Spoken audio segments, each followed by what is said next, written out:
Le mystère du marionnettiste. Dans une petite ville française au bord d'un lac scintillant, vivait un marionnettiste du nom de Monsieur Léon.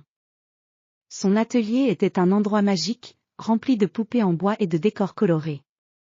Chaque jour, les enfants du village venaient assister à ses spectacles de marionnettes, captivés par les histoires merveilleuses qu'il racontait avec ses créations. Monsieur Léon avait une marionnette très spéciale, une petite poupée de bois appelée Charlotte.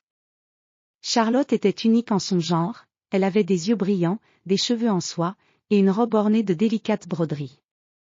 Mais ce qui la rendait vraiment spéciale, c'était sa capacité à bouger toute seule, sans que Monsieur Léon ait besoin de tirer les fils. Un soir, après une longue journée de représentation, Monsieur Léon décida de ranger son atelier. Alors qu'il mettait de côté ses marionnettes, il remarqua que Charlotte semblait différente. Ses yeux étincelaient davantage, et un léger sourire semblait éclairer son visage de bois. Intrigué, Monsieur Léon la prit délicatement dans ses mains et murmura : « Charlotte, que t'arrive-t-il » À sa grande surprise, Charlotte répondit d'une voix douce : « Monsieur Léon, je suis vivante. Depuis longtemps, je rêve de pouvoir parler et d'avoir des aventures. Pouvez-vous m'aider » Monsieur Léon était stupéfait. Jamais il n'avait imaginé que ces marionnettes pouvaient avoir des désirs et des pensées. Il décida de donner une chance à Charlotte.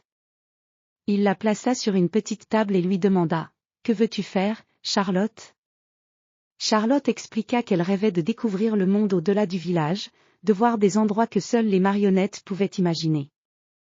Monsieur Léon, bien qu'hésitant, accepta de l'accompagner dans cette aventure. Le lendemain matin, ils partirent ensemble pour une expédition. Ils traversèrent des champs dorés où les fleurs dansaient au vent, et des forêts denses où les rayons du soleil perçaient à travers le feuillage. Chaque endroit qu'ils visitaient semblait enchâssé dans une magie mystérieuse, comme si le monde lui-même était fait de contes et de légendes. Lorsqu'ils arrivèrent près d'un vieux château abandonné, Charlotte s'illuminait d'excitation. Le château, avec ses tours effilées et ses murs en pierre recouverts de lierre, semblait sortir d'un livre de contes. En entrant dans le château, ils découvrirent une grande salle remplie de vieilles marionnettes poussiéreuses. Charlotte s'approcha d'une vieille marionnette représentant un prince. Elle sembla reconnaître cette poupée et se mit à discuter avec elle comme si elle se connaissait depuis toujours. Monsieur Léon, fasciné, écoutait leur conversation. La marionnette prince expliqua que dans le passé, ce château avait été le lieu d'un grand spectacle où des marionnettes magiques faisaient vivre des histoires épiques. Charlotte apprit que ces marionnettes avaient été oubliées avec le temps, mais qu'elles avaient encore des histoires à raconter.